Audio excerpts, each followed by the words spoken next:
years ago, while I was working at the United States Department of Homeland Security.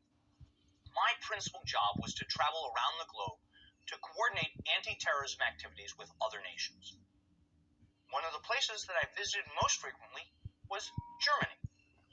Germany is a critical partner in our counterterrorism efforts.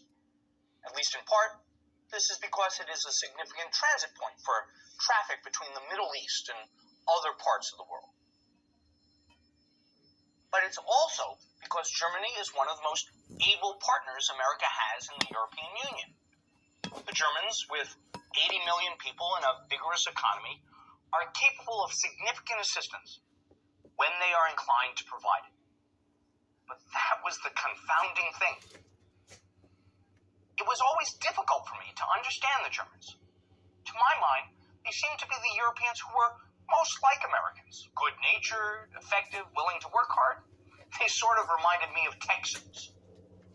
At the same time, they were unwilling or unable to use those capabilities in the way we wanted to fight the terrorist activities that we were seeing. In particular, their attitude was very different than Americans' views on how to conduct surveillance and about when they would be willing to share information they collected with anyone outside of the German government.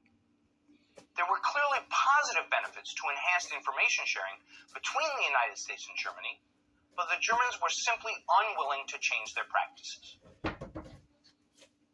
They explained this to me as a legacy of their own history. If I heard it once, I heard it a dozen times, that Germany had been ruled by not one, but two authoritarian regimes in the previous 50 years. Adolf Hitler and then Communist East Germany. In those regimes, the Germans had seen the dangers of pervasive government surveillance, and they were very reluctant to go back down that road again. Now, it's one thing for them to express that fear of the surveillance state, which is visceral and embedded. I could grasp why history would shape their sensitivity. But I didn't really understand until I saw the movie The Lives of Others.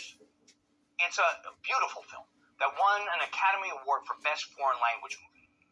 It tells a story about Stasi surveillance in East Germany before the fall of the Berlin Wall. If you've never seen it, I recommend you do so. It brings home why surveillance really matters.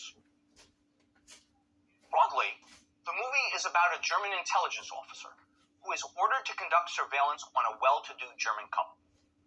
The man is a playwright and the woman is an actress. This order is handed down to the intelligence officer, not because the couple is suspected of disloyalty or espionage, but rather because a member of the Communist Party is interested in the girlfriend. The communist official wants the intelligence agency to discover something bad about the boyfriend so he can have his way with the girlfriend. And the story is about how the act of surveillance affects not only the boyfriend and girlfriend who became aware of it, but also about how being a watcher changes the intelligence agent himself and transforms him. It's an amazingly powerful revelation. Just as importantly, the movie preserves for us an insight into what the Stasi culture was like. And that's the subject of today's lecture.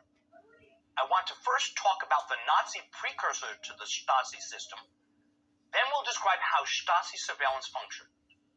We will also close with a short consideration of why, if at all, the Stasi history is relevant to contemporary debates.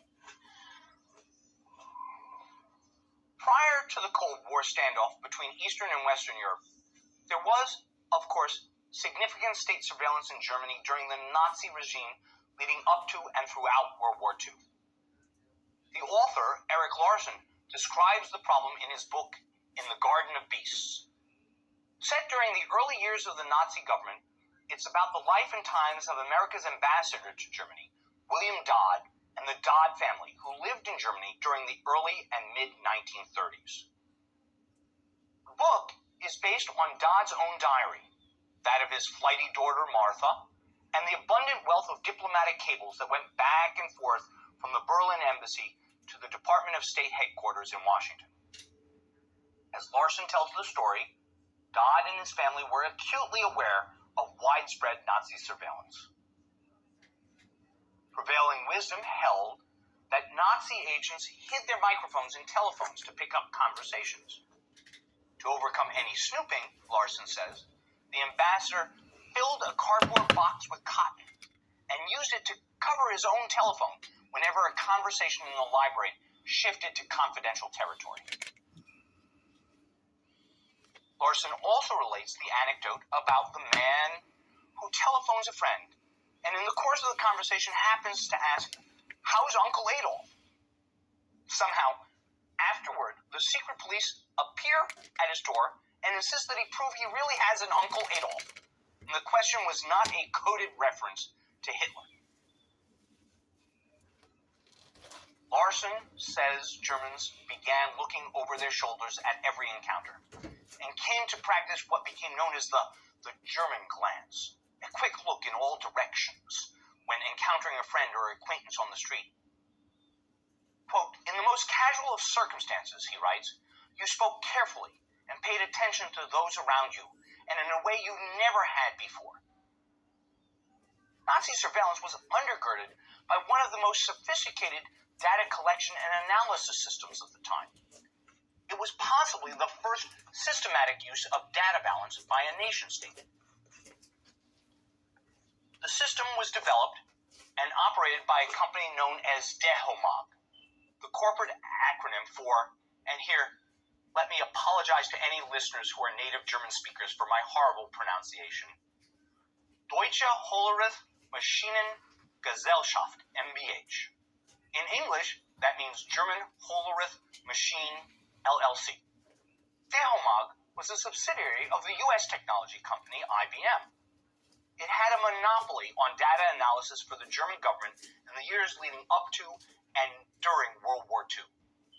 The Hollerith in the name was Hermann Hollerith, a German-American inventor who developed a method for instructing the analog data accumulators of that era through the use of punch cards.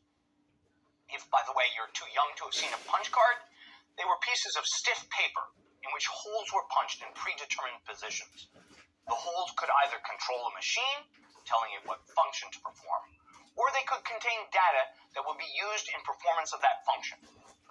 Hollerith first invented and used his data punch cards to capture the data for the 1890 U.S. Census. He founded the Tabulating Machine Company in 1896.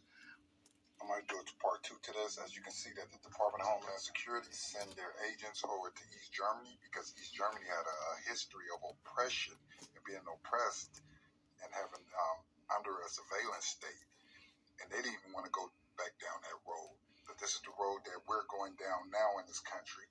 This is the road that we will see with these gang stalkers taking us down to this whole new surveillance state, which was created by the Nazis, handed over to the East German Stasi.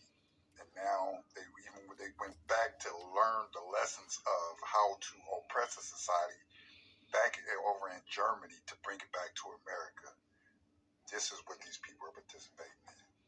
No more gang stalking, y'all.